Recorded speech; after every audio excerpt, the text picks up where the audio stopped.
మండలంలో కూడా ఇంకొక సబ్స్టేషన్ కి ప్రతిపాదన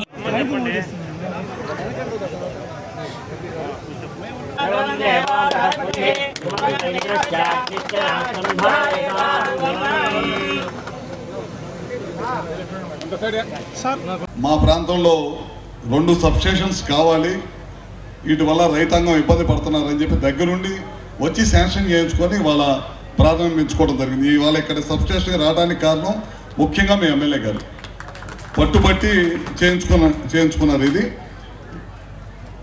దాదాపు ఇవాళ 2 సబ్స్టేషన్స్ ప్రారంభిస్తున్నాం. ఒక్కో సబ్స్టేషన్ 3.5 నుంచి 4 కోట్ల రూపాయలతోటి ఆ ప్రాంతంలో చుట్టుపక్కల ఉన్న ప్రాంతంలో రైతాంగానికి ఇబ్బంది జరగకూడదనే ఉద్దేశంతో ఈ 2 ఇచ్చాం. దీంతోపాటు డిఈ ఆఫీస్ కావాలని అడిగారు. దాదాపు అది కూడా 4 కోట్ల రూపాయలతో డిఈ ఆఫీస్ ఇచ్చాం. అది కూడా ఇవాళ ప్రారంభిస్తున్నాం. దాదాపు 6 నెలల్లో దాన్ని కూడా కట్టి వినియోగంలో తీసుకొస్తాం. ఇందాక ఎమ్మెల్యే గారు మాట్లాడుతూ అన్ని విషయాలు కూడా చెప్పారు. ఒకటి ముఖ్యంగా ఒక సబ్స్టేషన్ కావాలన్నారు. కిసాన్ సెట్ దగ్గర 33 kV సబ్స్టేషన్ కావాలన్నారు. తొందరలోనే శాంక్షన్ చేయించి మీ ప్రాంతానికి అది కూడా ఇస్తామని చెప్పి కూడా సభాముఖంగా మీకు తెలియజేస్తున్నాం. అట్లానే గతంలో కూడా 2-3 సార్లు ఫోన్ చేసి మాట్లాడారు. 132 సబ్స్టేషన్ కావాలి. ఇక్కడ ఆక్వాకల్చర్ ఉంది, రైతాంగం ఎక్కువ మంది ఉన్నారు. ఇక్కడ లో వోల్టేజ్ లేకుండా ఉండాలంటే 132 కావాలి, స్థలం కూడా రెడీగా ఉందని చెప్పారు. ఇవాళ ఈ మీటింగ్ అయిపోగానే మేము డిపార్ట్మెంట్తో మీటింగ్ పెట్టుకొని ఎంతమందికి ఫీజిబిలిటీ ఉందో తెప్పించుకొని తప్పకుండా రాబోయే రోజుల్లో మీ ఎమ్మెల్యే గారు అడిగిన కార్యక్రమాలన్నీ కూడా తప్పకుండా చేస్తామని చెప్పి కూడా సభాముఖంగా తెలియజేస్తున్నాం. అట్లానే ఈ ప్రాంతానికి ఆర్డిఎస్ఎస్ కింద చాలా పెద్ద ఎత్తున పనులు చేస్తూ ఉన్నాం. 50% పైన పూర్తయిపోయినాయి. రాబోయే రోజుల్లో మార్చి ఏప్రిల్ కల్లా, ఇందాక ఎస్సీ గారితో చెప్పాను, మార్చి ఏప్రిల్ కల్లా మొత్తం పూర్తి చేసి ఇక్కడ ఉన్న గ్రామాల్లో రైతులకు 9 గంటల విద్యుత్ ఇవ్వటం కానీ, ఇళ్ళకి ఎక్కడ కూడా లో వోల్టేజ్ సమస్య లేకుండా చేయడానికి కానీ ఇవన్నీ కూడా చేయమని చెప్పాం.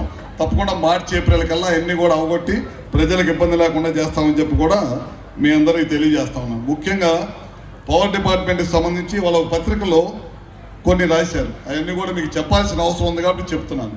తప్పుడు రాతలు రాయటమే ధ్యేయంగా పెట్టుకొని తప్పుడు రాతలే కంటిన్యూగా రాస్తా అబద్ధాన్ని పదే చెప్పి నిజం చేయాలనే ప్రయత్నం చేస్తూ ఉన్నారు. ఈ ప్రభుత్వం విద్యుత్ వ్యవస్థనంతా కూడా సర్వనాశనం చేసి ప్రజల మీద 30,000 కోట్ల భారాన్ని వేశారు. వేస్తే మేము అధికారంలోకి వచ్చిన ఎమ్మటే ఏ విధంగా ప్రజల మీద భారం పడకూడదు, గడిచిన 5 సంవత్సరాలు 9 సార్లు విద్యుత్ ఛార్జీలు పెంచి సర్వనాశనం చేసి వదిలిపెట్టిన దాన్ని ముఖ్యమంత్రి గారు ఒకటే చెప్పాడు, మనం రాబోయే 5 రోజుల్లో ₹1 కూడా పెంచకూడదు, ప్రజల మీద భారం వేయకూడదు. మనం మళ్ళీ గవర్నమెంట్ ఎలక్షన్కి వెళ్ళే లోపల ₹1.19 తగ్గించాలి అనే ధ్యేయంతో పనిచేయమని చెప్పాడు. అదే ధ్యేయంతో మేము పనిచేస్తూ ఉన్నాం. ఇటీవల కాలం మీరు చూసి ఉంటారు, మొన్న డిసెంబర్ 31 ఏపీఈఆర్సీ కూడా 5,000 కోట్లు మళ్ళీ భారం వేస్తే ముఖ్యమంత్రి గారు మనం ప్రజల మీద భారం వేయొద్దు, వాటిని అవసరమైతే మన ప్రభుత్వమే బరాయించింది, గవర్నమెంట్ బరాయించాలి కానీ ప్రభుత్వమే బరాయొద్దు. గడిచిన 5 సంవత్సరాలు వాళ్ళు చేసిన తప్పుల వల్ల నేటికి కూడా విద్యుత్ శాఖ భారాన్ని మోయాల్సి వస్తుందన్నమాట. ఇట్లాంటి కార్యక్రమాలన్నీ కూడా గడిచిన ప్రభుత్వం చేసి ఇవాళ పేపర్లో ఉంది కదా. ఇవాళ మన డిస్కమ్స్ ఉన్నాయి, మనకు 3 డిస్కమ్స్ ఉన్నాయి రాష్ట్రంలో, ఒకటి తిరుపతిలో, ఒకటి విజయవాడలో, వైజాగ్లో. వైజాగ్ డిస్కము రేటింగ్లో పడిపోయింది అనేది ఇవాళ ఒక పత్రికలో రాశారు. మనం ఎక్కడ కూడా రేటింగ్లో ఎక్కడ కూడా పల్లా. మనకు అక్కడ ఒక స్టీల్ ప్లాంట్ ఉంది. స్టీల్ ప్లాంట్ని గత ప్రభుత్వం నిర్వీర్యం చేస్తే మన ప్రభుత్వం వచ్చిన తర్వాత ముఖ్యమంత్రి చంద్రబాబు నాయుడు గారే పైన సెంట్రల్ గవర్నమెంట్తో మాట్లాడి 11,000 కోట్ల రూపాయలు స్టీల్ ప్లాంట్ని నిలబెట్టడం కోసం మనకేంటంటే ఆంధ్రులకు సెంటిమెంట్ స్టీల్ ప్లాంట్, ఆ స్టీల్ ప్లాంట్ దెబ్బతినకూడదని నిలబెట్టే ప్రయత్నం చేసి నిలబెట్టారు అన్నమాట. దానికి సంబంధించిన కరెంటు కూడా మనమే ఇస్తూ ఉన్నాం. దాదాపు 550 కోట్ల 600 కోట్ల రూపాయలతో సపోర్ట్ చేస్తున్నాం. ఎందుకంటే స్టీల్ ప్లాంట్ నిలబడాలి, అక్కడ ఉన్న ఉపాధి దెబ్బతినకూడదు అనేదే ఈ ప్రభుత్వ ఉద్దేశం అన్నమాట. ఆ డబ్బులు కట్టించుకోకపోవడం వల్ల కొంత రేటింగ్ డౌన్ అయిందని చెప్పి ఒక తప్పుడు ప్రచారాన్ని రాస్తున్నారు. ఈ ప్రభుత్వం అధికారంలోకి వచ్చిన తర్వాత విద్యుత్ వ్యవస్థలో ఉన్న ప్రతి కార్మికుడి దగ్గర నుంచి పైన ఉన్న వాళ్ళ దాకా అందరూ కూడా కష్టపడి పనిచేస్తారు అందరూ కూడా.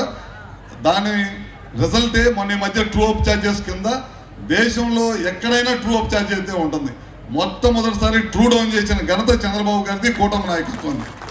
ఈ దశగా మనం పనిచేస్తూ ఉన్నాం. అదే కాకుండా ఇవాళ చూస్తూ ఉన్నారు, 18 నెలలు 19 నెలలు అయింది మన అధికారంలోకి వచ్చిన తర్వాత. ఇచ్చిన మాట ప్రకారం అన్నీ కూడా పనిచేసుకుంటా వెళ్తూ ఉన్నాం. పెన్షన్లు ఉన్నాయి, దాదాపు ఇవాళ దేశంలో ఎక్కడ ఇవ్వనన్ని పెన్షన్స్ 33,000 కోట్ల రూపాయలు మనం పెన్షన్స్ పైన ఖర్చు పెడతా ఉన్నాం. ఇంకా ఉండే ఇవ్వాల్సినవి ఉండే. తప్పకుండా రాబోయే రోజుల్లో మిగతా వాళ్ళందరూ కూడా చాలా గ్రామాల్లో ఇందాక ఎమ్మెల్యే గారు ఎంపీ గారు మేము మాట్లాడుకుంటూ వచ్చినప్పుడు గ్రామాల్లో ఇంకా పెన్షన్స్ అడుగుతూ ఉన్నారంటే తప్పకుండా ఫైనాన్స్ పరంగా సౌలభ్యం రాగానే తప్పకుండా మిగతా వాళ్ళందరూ కూడా చేస్తాం. పిల్లలు చదువుకోవడానికి ఒకరున్నా ఇద్దరున్నా ముగ్గురున్నా చేస్తూ ఉన్నాం. ఇచ్చిన మాట ప్రకారం చేసాం. ఉచిత గ్యాస్ ఇస్తా ఉన్నాం, దాన్ని కూడా చేసాం. ఉచిత బస్సు సిలిండర్ ఉచిత బస్సు ఆ కార్యక్రమం చేస్తూ ఉన్నాం. రైతులకి 2 సార్లు 2 విడతలుగా డబ్బులు వేసే కార్యక్రమం చేసాం. 1 కాదు 2 కాదు. ఎలక్షన్ అయితే ఏదైతే మాట ఇచ్చామో అన్నీ కూడా కార్యక్రమాలు అన్నీ కూడా వర్షం చేసుకుంటూ వెళ్తున్నాము. తప్పకుండా రాబోయే రోజులు ఇచ్చిన మాట ప్రకారం అవి చేసుకుంటూ రాబోయే రోజుల్లో ఈ ప్రభుత్వం లోకేష్ గారి నాయకత్వంలో 20 లక్షల ఉద్యోగాల కల్పన ధ్యేయంగా పనిచేస్తున్నాం. ఆ కల్పన ధ్యేయంగానే ప్రైవేట్ కంపెనీలన్నింటినీ కూడా ఈ రాష్ట్రానికి ఆహ్వానిస్తా ఉన్నాం. చాలా పెద్ద ఎత్తున కంపెనీలు కూడా వచ్చి స్టార్ట్ చేయడం జరుగుతుంది.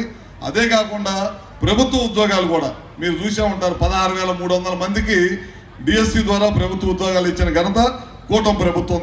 ఎన్ని కేసులు ఎదురైనా సరే కోర్టులో క్లియర్ చేసుకుంటూ సంవత్సరంలోనే ఉద్యోగాలు ఏదైతే మాట ఇచ్చారో ఆ మాట ప్రకారం చేశాం. మొన్న మధ్య 6,000 పోలీసు ఉద్యోగాలు ఇచ్చారు. ఇట్లా 1 కాదు 2 కాదు. తొందరలోనే మా డిపార్ట్మెంట్ సంబంధించి కూడా ముఖ్యమంత్రి గారితో చర్చిస్తున్నాం.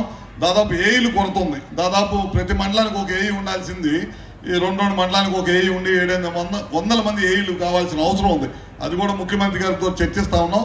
తొందరలో మా డిపార్ట్మెంట్లో కూడా ఏఈలు తీసుకొని ఇంకా వర్క్ బాగా స్పీడ్గా చేయడానికి ఆ కార్యక్రమం కూడా చేస్తామని చెప్పి కూడా తెలియజేసుకుంటూ ఇంకా ఏదైతే కూటమి ప్రభుత్వం ఈ సంవత్సరం 8 నెలల్లో చెప్పినవన్నీ కూడా చేసుకుంటూ వెళ్తున్నాం. ఇంకా రాబోయే రోజుల్లో ఇంకా చాలా పెద్ద ఎత్తున కార్యక్రమాలు చేసుకుంటూ అందరూ కూడా ఏది ఇబ్బంది లేకుండా చేసుకుంటూ వెళ్తామని చెప్పి కూడా సభాముఖంగా తెలియజేసుకుంటూ ఎంతో ఉత్సాహంతో మీ ఎమ్మెల్యే గారు ఇందాక అన్ని విషయాలు కూడా చెప్పారు. ఎమ్మెల్యే గారి గురించి ఒక మాట చెప్పాలి. ప్రతిరోజు కూడా మీ కాన్స్టిట్యున్సీ సమస్య గురించి ప్రతిరోజు కూడా అసెంబ్లీలో మాట్లాడే వ్యక్తి ఎవరైనా ఉన్నారంటే అది ప్రశాంత్ రెడ్డి గారు అని మాత్రం చెప్పగలుగుతాం. ఎందుకంటే ప్రతి సమస్య మీద కొత్తగా ఎమ్మెల్యే అయిన తర్వాత కూడా ఓ సంవత్సరం పాటు కాన్స్టిట్యున్సీ అవగాహన పెంచుకొని ఏ సమస్యలు ఉన్నాయో అన్నీ కూడా తెలుసుకొని ప్రతిరోజు కూడా మంత్రుల దగ్గరికి వెళ్ళి మీ కాన్స్టిట్యున్సీకి సంబంధించిన రిప్రజెంటేషన్లు ఇచ్చుకుంటూ అన్ని కూడా శాంక్షన్ చేయించి మళ్ళీ ఆ మంత్రిని పిలిచి ఓపెనింగ్ చేయించుకుంటూ మంచి పేరు తీసుకురావాలనే ఉద్దేశంతో ఎమ్మెల్యే గారికి కూడా మరొకసారి ధన్యవాదాలు తెలియజేసుకుంటూ పెద్దలు ప్రభాకర్ రెడ్డి గారి గురించి నేను చెప్పనక్కర్లేదు. ఆయన సీనియర్ అన్ని రాజకీయాల్లో పోయినసారి రాజ్యసభ సభ్యుడిగా సుదీర్ఘ అనుభవం ఉంది. మళ్ళీ ఇప్పుడు ఎంపీగా పనిచేస్తూ ఉన్నారు. ప్రభుత్వ కార్యక్రమాలే కాకుండా ఆయన సేవా సంస్థ ద్వారా కూడా మంచి కార్యక్రమాలు చేసుకుంటూ ప్రజలకు ఇంకా మంచి చేయాలి. నేను సంపాదించిన దాంట్లో కూడా ఎంతో కొంత ప్రజలకు కూడా మంచి చేయాలి. ఈ ప్రాంతానికి నేను పుట్టి పెరిగిన ప్రాంతానికని మంచి వ్యక్తి గురించి కూడా తెలియజేసుకుంటూ అట్లానే ఇవాళ నన్ను కూడా ఈ కార్యక్రమంలో పిలిచి మీతో పాటు భాగస్వామ్యం చేసినందుకు మరొకసారి ధన్యవాదాలు తెలియజేసుకుంటూ రాబోయే రోజుల్లో నెల్లూరు జిల్లాలో ఇప్పుడు దాదాపు 8 సబ్స్టేషన్స్ కట్టాం 33/11 kV. ఇప్పుడు మళ్ళీ ఇంకా 40 కావాలని చెప్పి మన ఎస్సీ గారు అన్నారు. ఇంకా డిమాండ్ ఉన్నాయి 40 కావాలన్నారు. తొందరలోనే ఒక 10 నుంచి 12 సబ్స్టేషన్స్ మళ్ళీ టెండర్లు పిలిచాం. మా గవర్నమెంట్ ఈ గవర్నమెంట్ కూటమి ప్రభుత్వం ఉన్న రోజుల్లో మొత్తం కంప్లీట్ చేసి దాదాపు ఎక్కడైతే లో వోల్టేజ్ ఉందో ఆ లో వోల్టేజ్ లేకుండా తప్పకుండా చేస్తాం. అగ్రికల్చర్ కనెక్షన్స్ కూడా 75,000 కనెక్షన్స్ ఇచ్చాము ఇప్పటిదాకా రాష్ట్రం మొత్తం మీద. అగ్రికల్చర్ వ్యవసాయ రైతులు కూడా కరెంట్ ఇస్తా ఉన్నాం. ఎక్కడ కూడా అగ్రికల్చర్ కనెక్షన్ లేదనకుండా ఇచ్చేస్తాం. ఇట్లాంటి అన్ని కార్యక్రమాలు తప్పకుండా చేస్తామని చెప్పి కూడా మరొకసారి తెలియజేసుకుంటూ సెలవు తీసుకుంటా ఉన్నాం.